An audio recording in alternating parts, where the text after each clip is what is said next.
Assalamualaikum warahmatullahi wabarakatuh. Perkenalkan nama saya Herlin Halim, saya dari jurusan Ilmu dan Teknologi Pangan Universitas Halu Oleo dengan NIM Q1A118081. Pada video kali ini saya akan menjelaskan mengenai langkah-langkah penggunaan aplikasi simulasi sistem dinamik. Nah, sebelum melangkah ke langkah-langkahnya, saya akan menjelaskan sedikit mengenai apa itu sistem dinamik. Nah, apa sih sistem dinamik itu? Nah, sistem dinamik itu merupakan metode yang dapat kita gunakan untuk meningkatkan pemahaman kita dengan sistem yang kompleks yang berubah terhadap waktu.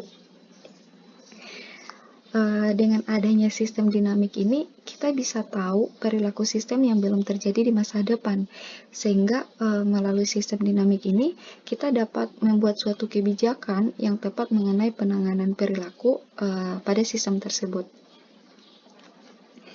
Nah, sistem dinamik ini dapat diaplikasikan menggunakan simulasi komputer untuk memudahkan kita melihat perilaku sistem tersebut. Nah, ada beberapa contoh aplikasi yang biasa digunakan untuk melakukan simulasi komputer, yaitu contohnya yaitu aplikasi PowerSim dan Expert Choice. Kemudian yaitu untuk langkah-langkah berpikir sistem, kita perlu pertama yaitu kita perlu berpikir sistem terlebih dahulu atau secara keseluruhan terhadap variabel-variabel yang mempengaruhi sistem. Kemudian yaitu kita harus menentukan variabel-variabel yang mempengaruhi sistem. Oke. Di sini dapat kita lihat tampilan awal dari aplikasi PowerSim. Nah, dalam PowerSim ini ada namanya causal loop diagram. Nah, causal loop diagram ini merupakan pemetaan proses umpan balik atau kejadian sebab akibat yang dapat menggambarkan perilaku umum dalam sistem tersebut. Nah, ini contoh yang telah saya buat dari causal loop diagram itu. Nah, dalam causal loop diagram ini terdapat bahasa gambar, yaitu pertama anak panah. Nah, anak panah ini merupakan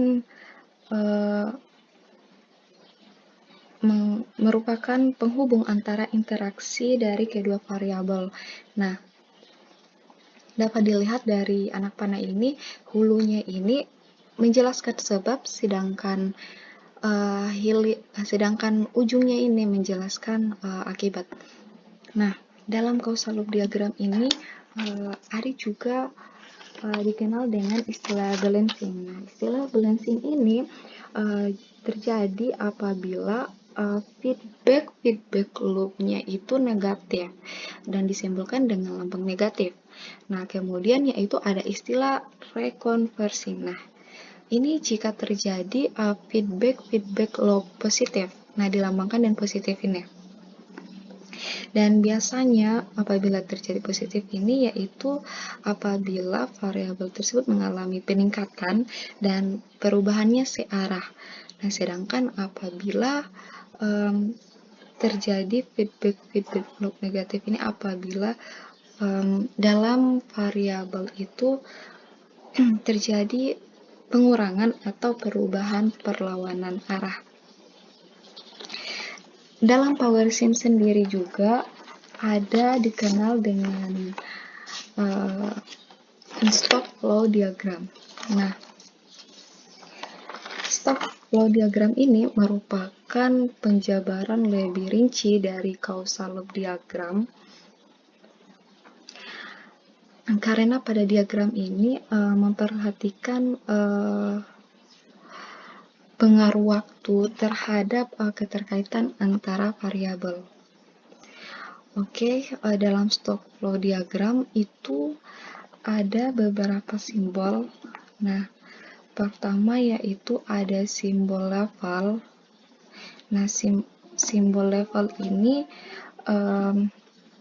yaitu untuk tempat atau output yang akan dihasilkan dari aturan maupun maupun aluran maupun akumulasi dalam sistem. Kemudian yaitu ada rate atau flow. Nah, rate atau flow ini contohnya seperti ini. Nah, ini masuk, sedangkan ini keluar.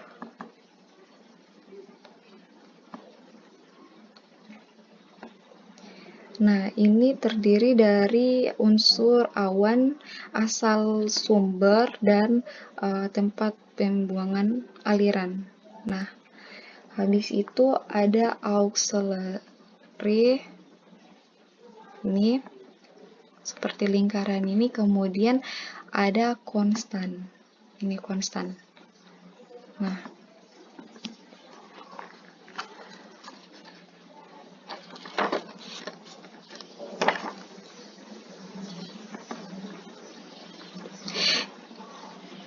ini contoh dari causal loop diagram yang saya buat, yaitu di mana levelnya itu adalah jumlah sampah, sedangkan auxiliary pembuangan sampah dan konstan mesin pencacah dan pengurangan penggunaan. Nah, sampah RT ini dipengaruhi oleh pengurangan penggunaan, sedangkan mesin pencacah dipengaruhi oleh pembuangan sampah. Oke, itu saja video saya mengenai power sim. Lebih dan kurangnya mohon dimaafkan. Akhir kata, wabillahi taufiq wal hidayah. Wassalamualaikum warahmatullahi wabarakatuh.